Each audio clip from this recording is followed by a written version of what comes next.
Well, Sam, welcome to Wimbledon. It's been a bit of a whirlwind first few days for you. How have you found it since joining? Yeah, it's been brilliant. Obviously, got a call, trained a couple of times and then straight in. So that's the way I like it, to be honest. I've short-term contract, so as many games as I can get involved in will be brilliant. And you got thrust into the action on Tuesday. First game for over a year. How did you feel in the legs? Yeah, the legs are fine. I can obviously play. I've played at every level now, so yeah, it was good to get back out there. Good to be on the pitch with the boys and know how they play and just to try and be part of it. You've been in football for a long time now. Yeah. Not calling you old or anything. No. But obviously you started out at Chelsea. Just tell us about that when you come through the youth ranks there and about the man who gave you your debut, José Mourinho. Yeah, obviously I was there from the age of 7 to 24, so it was a long journey. Brendan Rodgers was my youth team manager, so I've had good managers behind me, so good schooling, so understand football well, know different roles I can play all across the back four in midfield. So, and then obviously, Mourinho gave me my debut at left back, so I could play really anywhere because of the education they give me. So I'm happy to do so as well. And what was it like to work with people of that calibre in terms of the coaches? Yeah, brilliant. It was that growing up, that was normal for me. So obviously, you just take the best bits from everyone as a coach and try and learn and try and understand what they want you to do. And I've done that throughout my whole career. Obviously, I've fallen out with a few managers because I don't think they've been right, but that's probably to my own detriment. But that's life, isn't it? Yeah, and not just Mourinho and Rodgers, also Carlo, Ancelotti as well. Yeah. As you say, some great managers to work with. Great managers, and even Paul Ince at Reading and Carlos Carvalhal at Sheffield Wednesday, all really good managers, all good people. People persons as well. They could speak to people, manage players, and they've all got their own unique style. But I think that was the main thing: understanding players and understanding they're humans. And I think the gaffer's got a bit of that as well. So that's nice to see. So just sticking on Chelsea, those managers. Is there anything you took specifically from one of them that has always stayed with you in your career, like advice maybe? Not really. Just hard work. Hard work. It beats anything. Do you know what I mean? It beats talent. It beats everything, and that work ethic to go on a pitch and have a pair of balls really and play. Like, obviously I hadn't played in 13 months, and like, you can make excuses, but there's not one excuse when you're a footballer. You just need to go out there and play on the pitch. It don't change. So I thoroughly enjoyed playing, and all the different experiences, different managers I've taken something from. Specifically, I couldn't tell you, but something I've taken from everyone. Last Chelsea related question. Yeah. Obviously, as you say, you've been brought up in that elite environment. When you get in the first team dressing room, was it daunting at all? No, because I was there for so long. I think I moved into the dressing room when I was 17, 18. So I was there for so long, and like back then, as a young lad, you spoke when you were spoken to, and you respected everyone. And even now, like I played in a Legends game, probably last season against Bayern Munich, and even then you're still like, you have that trepidation there, the big hitters and what do you call it, but no, you just respect what they've done because they've done it at the highest level for as long as possible, and I wasn't able to do that. So. Yeah. And who took you under their wing, would you say? I'd say JT. Yeah, JT, Ashley Cole, all of them really, all the English lads. Even Didier Drogba used to go around his house to get treatment. He looked after me when I was always injured. So all of them, the change room was full of men and full of good people. And then, you were forced into retirement at 21. That's a hell of a thing to go through as a young man. How difficult? I don't even know if it was even your decision. Obviously, it wasn't fully. But how was that? How was it to go through that? Yeah, really bad. I suffered massively. Ended up in a priory in Roehampton, just down the road. Suffered, and I tried to do quite a lot of work with mental health through that and understanding. Like, you're still going to have struggles, still going to lose confidence like everyone, but it's good to speak about, good to do exercise, good to get out of it as well. Like, I proved something to myself, like I could go again regardless of what level. That's why I won't stop, because I've missed so much football and I'm still fit enough to run around. Like, I trained twice, light sessions, and played 53 minutes the other night, and I was fine. I could have done 90 minutes. So obviously I'm rusty because I haven't played for so long, but I'll get there if I manage to get some minutes.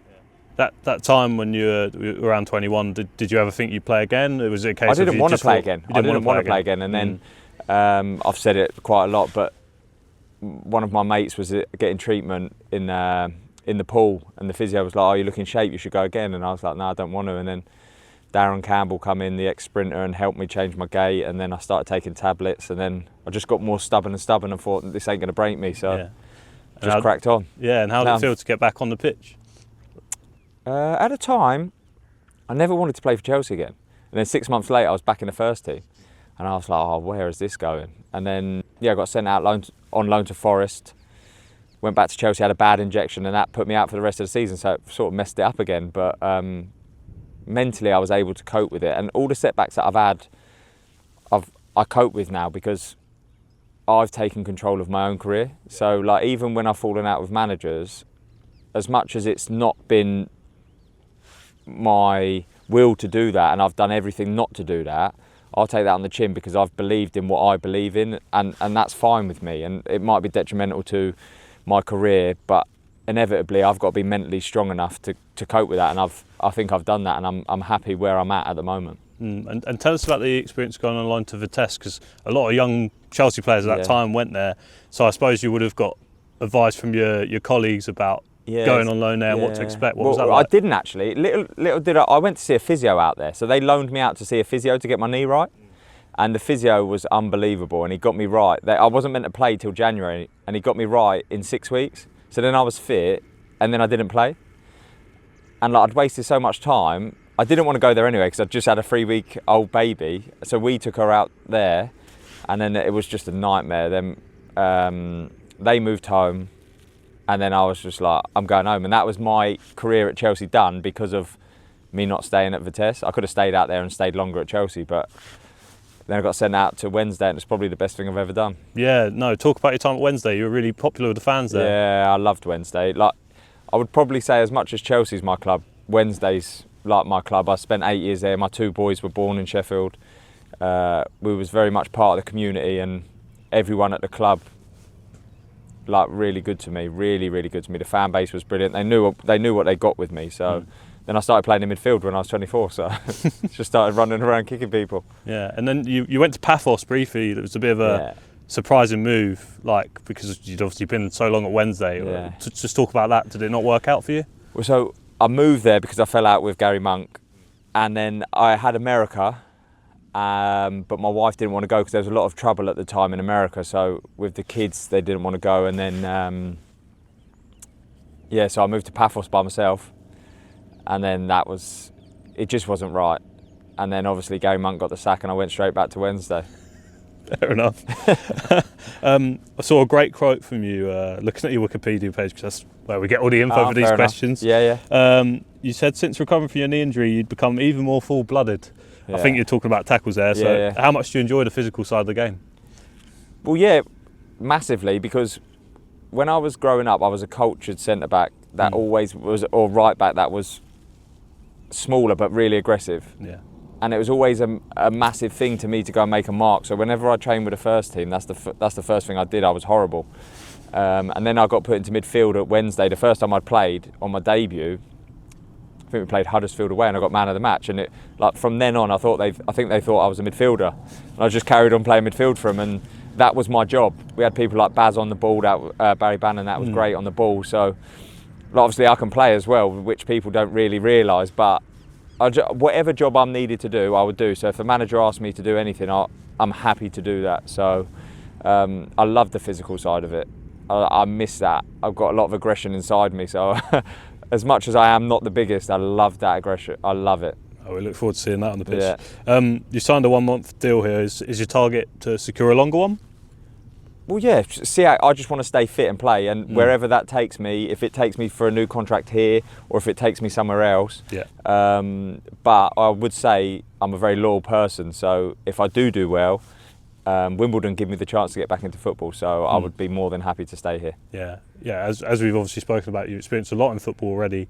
Is there one main thing you want to take from this experience? Because you're working with quite a young squad, I'd say. I just want to enjoy it. Yeah. I just love being on the grass and still playing football. And like some of the times when you haven't got a club, you think you're not going to play again, and then you're thinking, what a waste. I'm still 35 and I can still run around like a lunatic. So I needed to burn some energy, so I'm more than happy to be here, more than happy to help the lads and be part of a dressing room and whatever way I can help them, I'll try. And you're going to experience Plough Lane for the first time at the weekend. Well, yeah, I've played there before, but not as a Wimbledon player. I played there for Reading in a pre-season game. So, yeah. But full house, does that still give you the buzz at this? Yeah, this stage 100%. Better than Colchester with no one there. Yeah, that's true. It's true. Listen, Sam, thanks for joining us. Brilliant. Pleasure. Thank you very much.